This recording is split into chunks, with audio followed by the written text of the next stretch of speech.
방금까지는 멜로드라마에 대해서 좀 큰 개념으로 바라봤다면 이번에는 봄날은 간다라는 영화의 소개와 별점을 한번 매기는 시간을 가져볼까 합니다. 영화 줄거리를 제가 조금 정리를 해왔는데요. 한번 소개를 해드릴게요. 봄날은 간다를 못 보셨던 분들도 이 영화 줄거리를 들으시면 아마 조금은 감이 잡히실 것 같습니다. 네, 사운드 엔지니어 상우는 치매에 걸린 할머니와 젊은 시절 아내를 잃은 아버지 그리고 고모와 함께 살고 있습니다. 어느 겨울 상우는 지방 방송국 라디오 PD 은수를 만나는데요. 자연의 소리를 채집해서 들어주는 라디오 프로그램을 준비하는 은수는 그 사운드 엔지니어인 상우와 녹음 여행을 떠납니다. 두 사람은 자연 속에서 자연스럽게 가까워지다가 어느 날 은수의 아파트에서 밤을 보내게 되는데요. 그날 이후로 두 사람은 급속도로 사랑에 빠지고 상우는 주체할 수 없을 정도로 은수에게 빠져듭니다. 마치 내일이 없는 사람처럼 엄청나게 빠져드는데요. 이 이후의 이야기까지가 봄날을 간다의 줄거리인데 일단 여기서 잠깐 끊어보고요. 여러분들은 여기 계시는 여러분들은 봄날은 간다를 다 보시고 별점까지 매기신 걸로 알고 있는데 멤버별 별점을 한번 들어볼까 해요. 나무님은 별점을 몇 개를 주셨나요? 저는 별점 4점 매겼습니다. 네. 코멘트는 조금 이따가 마지막 부분에서 들려드릴게요. 그리고 수연님은 몇 점을 주셨나요? 3.5점을 주었어요. 3.5점을 주셨고요. 애매하네요. 3점을 줄까 3.5점을 줄까 고민되는데 3.5점으로 하겠습니다. 약간 그것도 좀 궁금해요. 별점을 매기는 기준이 따로 있나요? 네, 그걸 있어요. 못 물어봤네. 저희 경우에는 네. 3점을 기준으로 3점은 한 번 봤으니 족하다. 이 2시간 혹은 1시간 정도의 시간을 들여서 3점까지는 한 번 봤으니 그 2시간은 아깝지 않았다. 2점, 1점은 시간이 아깝다 수준이고 4점은 2번 이상 보고 싶다. 5점은 인생 명작. 한 번 봤으니 괜찮았다 정도가 3점이고 이걸 2번 보고 싶으면 4점이 되는데 4점부터는 제가 좋아하는 영화가 되는 거죠. 근데 얘는 3.5점. 이 봄날은 간다는 그 사이긴 했던 것 같아요. 근데 저도 2번 봤을 때 그냥 그랬네 라고 싶을 수도 있을 것 같아서 2번은 못 볼 것 같아요. 네. 그런 점에서 한 번만 봤으니까 3.5점 주도록 하겠습니다. 그렇군요. 약간 이거는 그냥 궁금해서 하는 얘기인데 5점 준 영화가 뭐가 있는지 살짝 얘기해 주실 수 있나요? 제가 좋아하는 영화들은 대부분 살짝 시간에 대해서도 얘기를 하고 있고 그때 세령님이 얘기를 했던 걸로 아는데 그럼에도 불구하고를 좋아한다고 하셨잖아요. 저도 정말 그 부분을 좋아하는 사람으로서 어떤 되게 힘들고 당연히 실패할 것 같은 99%의 확률로 이게 안 될 걸 알면서도 하지만 1%의 희망을 믿고 나아가는 인간성을 전 되게 좋아하는데 그런 의미에서 제가 5점 만점을 준 영화는 인터스텔라 그리고 콘택트라는 외계 컨택트 아니고요. 그건 컨택트인데 외계인 나오는 영화는 컨택트인데 컨택트가 아니고 콘택트라는 이것도 우주 영화 제가 굉장히 좋아하고요. 옛날 영화네요? 네. 이거 꼭 보셨으면 좋겠어요. 제가 진짜 아끼는 영화예요. 보면서 완전 오열했던 영화고 또 라이프 오브 파이, 폐왕별이 정도인 것 같습니다. 그럼에도 불구하고로 카테고리 지을 수 있는 영화라고 설명한 게 너무 멋있어요. 저는 좋으면 5점 이렇게 생각하는 사람이라서 여러분들을 보면서 뭔가 저만의 기준을 만들어가는 중이거든요. 저희가 책을 읽으면서 만났던 모임이잖아요. 맞아요. 제가 좋아하는 책들도 다 그럼에도 불구하고가 담긴 책들이 많은데 이게 또 영화라는 컨텐츠에서도 적용이 되는 것 같더라고요. 취향이 다 반영이 되더라고요. 보니까. 네, 간단하게 수연님의 별점 매기는 기준과 수연님의 취향을 좀 알아보는 시간이었습니다. 그러면 약간 리프레시하는 질문으로 가볍게 한번 여쭤보고 싶어요. 이 봄날은 간다라는 영화가 사실은 상우라는 엔지니어와 은수라는 라디오 PD관의 인간관계에 대한 영화였잖아요. 서로 사랑을 했다가 멀어지기도 하고 그 서로에게 받은 상처로 뭐 극복을 하던가 아니면 뭐 이러저러한 이야기들이 오가는데 은수와 상우는 정말 상반되는 캐릭터라고 저는 해석을 했어요. 이때 여러분들이 이 영화를 봤을 때 은수에게 몰입을 했거나 상우에게 몰입을 했을 것 같은데 어느 쪽에 좀 더 몰입을 했던 거 하셨나요? 나무님은 어느 쪽에 더 몰입을 하셨어요? 저는 보고 있을 때는 영화 흐름상 상우의 관점에서 더 보게 됐던 것 같은데 끝나고 나서는 은수가 어떤 마음이었을지 계속 생각해보게 되는 그런 시간을 좀 가졌던 것 같아요. 오히려 은수의 시선이 안 보이니까 더 궁금했었나 봐요, 나무님은. 그렇기도 맞아요. 하고 마지막 이제 후반부에 가면은 은수가 하는 행동이 영화상에서는 잘 이해가 되지 않았거든요. 그쵸, 저는 그쵸. 왜 저러는 거야 도대체 라는 생각을 하면서 영화를 다 보고 나중에는 이제 상우가 이렇게 자기 감정에 따라서 했던 행동들이 은수한테는 이렇게 느껴졌을 수도 있겠구나라는 것들을 좀 생각해보게 됐어요. 그쵸. 저도 영화를 보면서 저는 영화를 보면서 상우에 몰입을 했는데, 사실 저는 상우 같은 사랑을 하는 편이거든요. 그러니까 상대를 좋아하는 마음이 생기면 그 상대에게 모든 걸 다 올인하는 편이에요. 그런데 이게 진짜 솔직한 사랑의 방식이고, 부끄럽지 않고 떳떳한 방식이다. 난 사랑이란 감정에 충실하다라고 생각하면서 살아왔는데, 근데 이 영화를 한 2번, 3번 보고 나니까, 이게 과연 상대를 사랑하는 건가라는 생각이 들더라고요. 왜냐하면 상우 같은 자기 경우에는 반성. 맞아요. 자기 반성을 하게 되는 영화였어요. 상우 같은 경우에는 은수를 사랑하지만 은수를 사랑하는 마음보다 내가 은수를 사랑하고 있다라는 이 감정에 더 도취가 되어 있는 것 같아요. 네, 저는 그렇게 생각을 했었고 그런 생각이 드니까 반대로 저를 좀 되돌아보게 되더라고요. 반성을 하게 되네요. 이게 사랑은 아닐 수도 있겠다. 이런 감정이 너무 상대에게는 부담스러울 수 있겠다라는 생각을 했어요.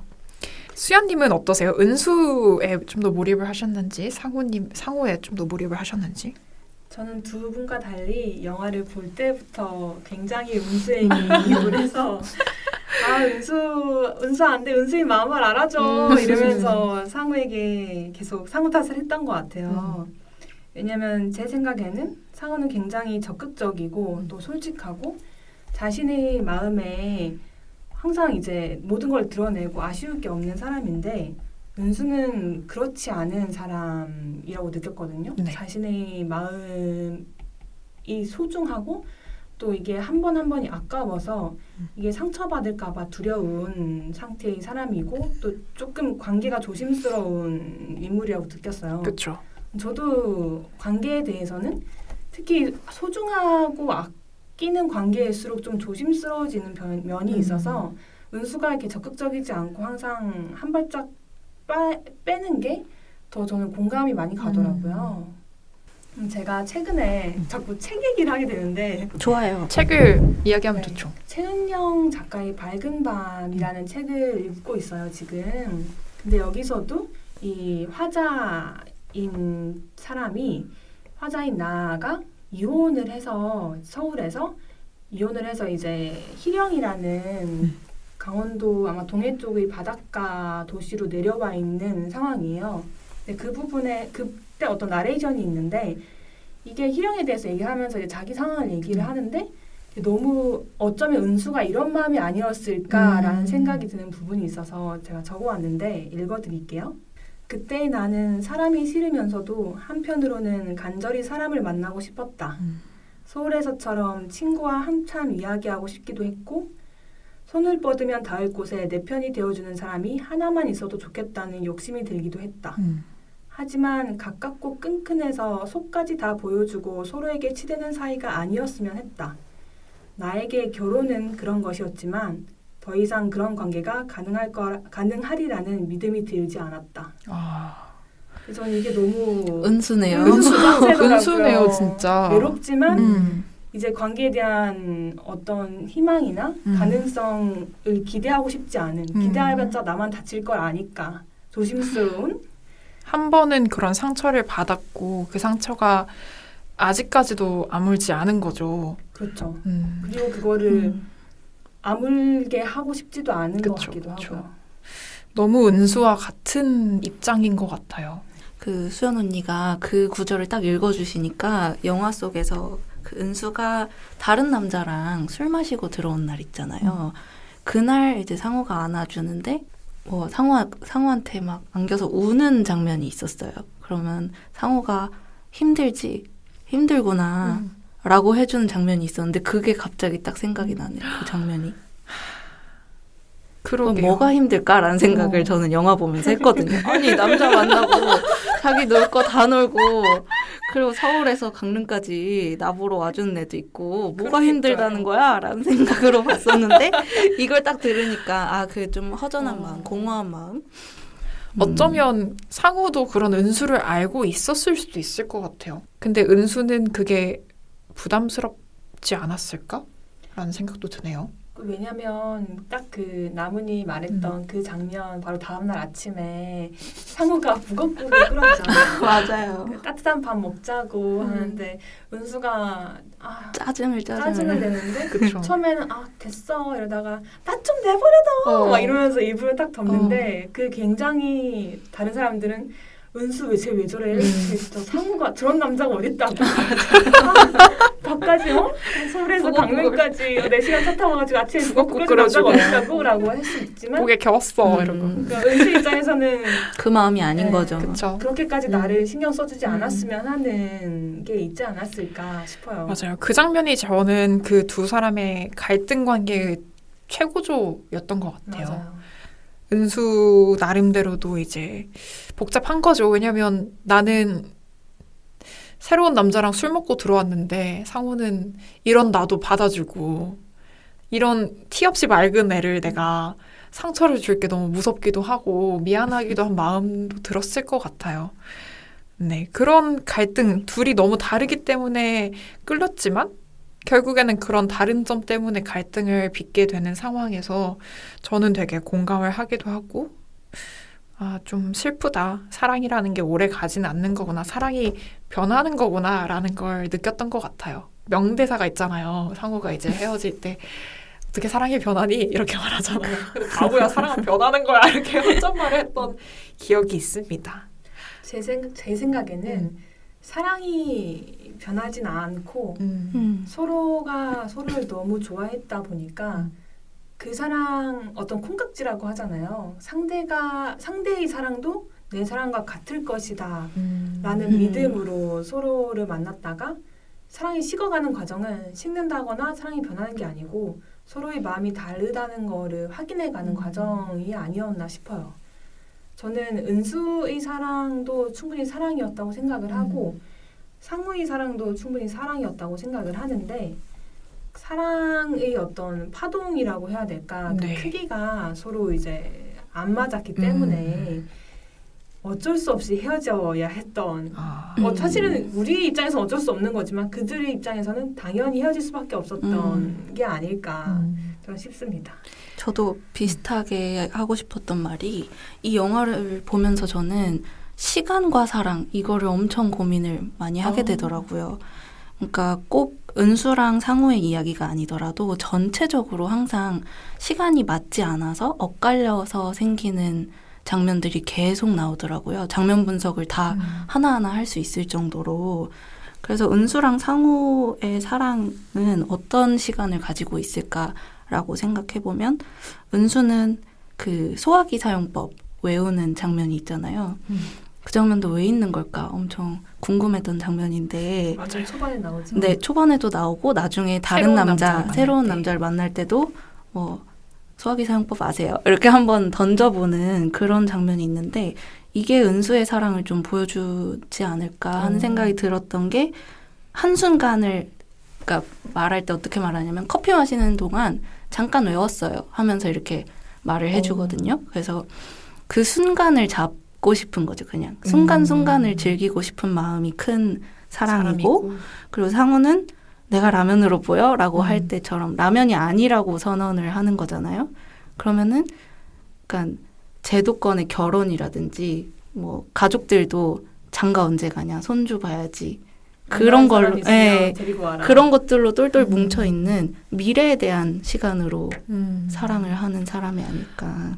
두 분 말씀 들어보니까 사랑의 정의가 달랐던 것 같아요. 사실 네. 사랑하는 그 본질은 같은 사이였지만 은수의 사랑은 그 순간을 즐거워하고 둘이 같이 있는 것 자체가 좋은 만남이었다면 상우의 경우에는 앞을 바라보고 미래를 계획하고 좀 더 단단하고 견고한 관계로서 이어질 수 있고 오래 갈 수 있는 거를 원했던 것 같아요. 근데 그런 상징이 이제 또 영화적으로 봤을 때도 분명히 드러나기도 하잖아요. 앞으로 좀 이따가 얘기를 할 텐데 이런 구체적인 이야기들, 사실 인물을 이야기를 하다 보니까 자연스럽게 나오게 되는 메타포들에 대해서도 이야기를 나눠보면 좋을 것 같습니다. 조금 이따가 메타포와 장치 해석하는 시간 가져볼게요.